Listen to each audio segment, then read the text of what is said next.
Some viewers may find the following video disturbing. Viewer discretion is advised. Welcome everyone. Today we're going to be talking about Up in Smoke Part 4. Today we're going to be discussing the unsolved mystery of Susan Powell.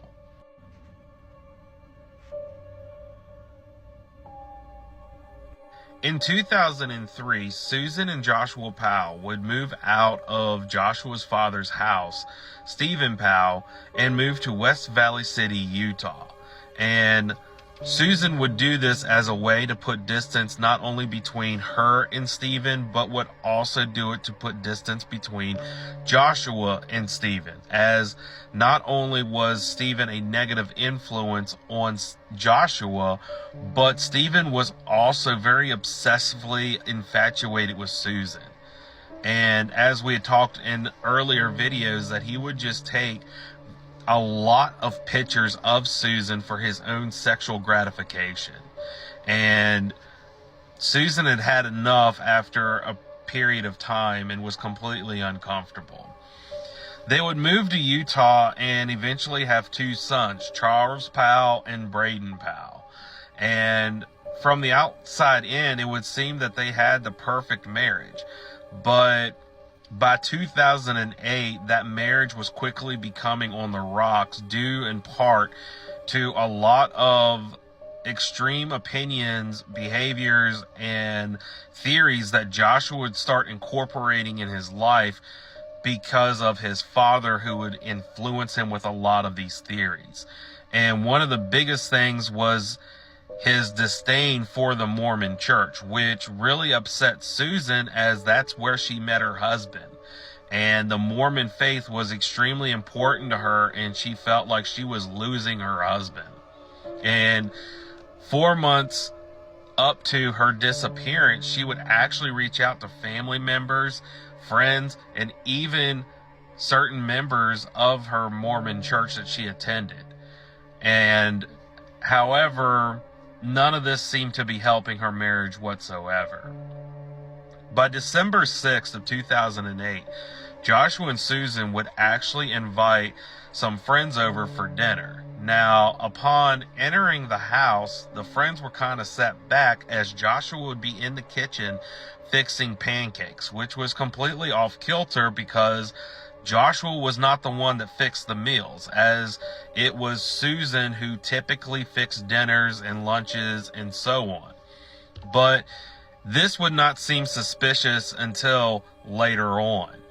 And it said that everyone would have a good time and they would be eating dinner. And at some point at this dinner, Susan would actually not only become very dizzy, would have a headache, and become very nauseous, and would tell her friends that she was going upstairs to lay down.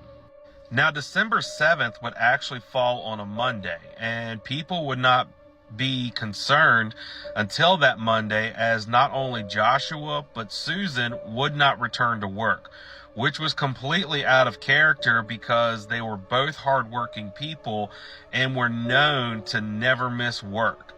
And what would make people more concerned is not one of the kids were at the daycare center, which was also completely out of pocket.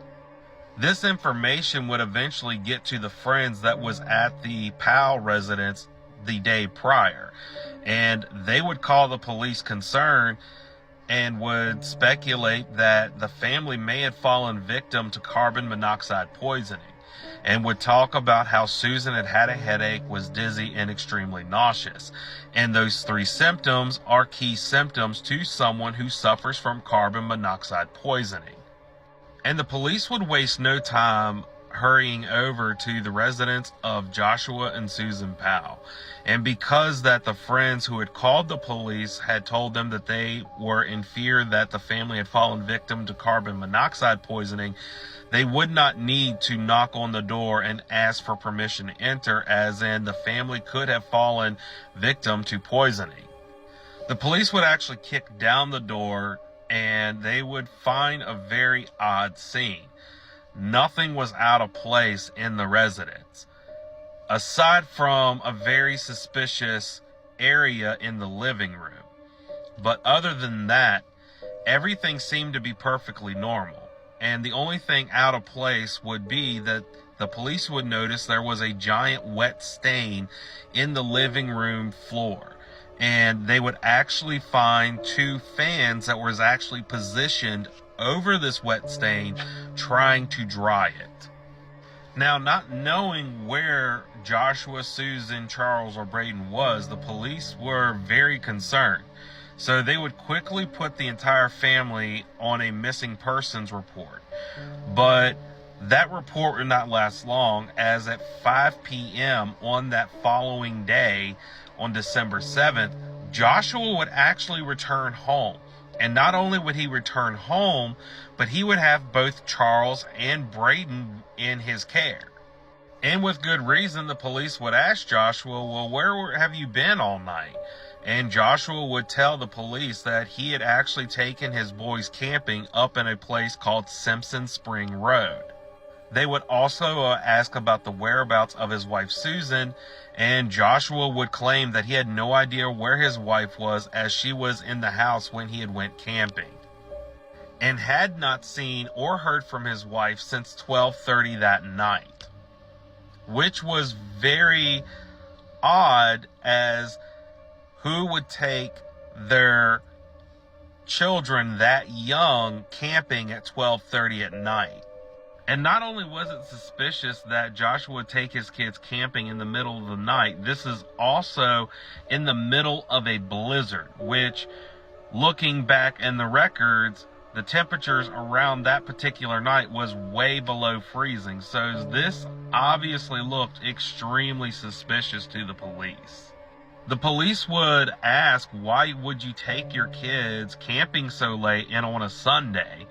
And Joshua would reply to the police that his whole mind was a blur, and he thought that Sunday was actually Saturday and that tomorrow was actually Sunday.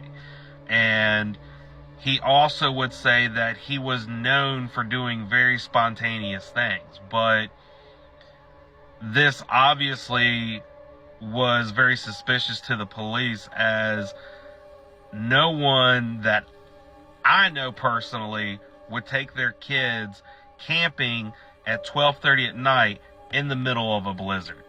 But it's not just Joshua's actions that would be very suspicious, as Stephen Powell would actually make a statement in his journal that would make the police even more suspicious of Joshua.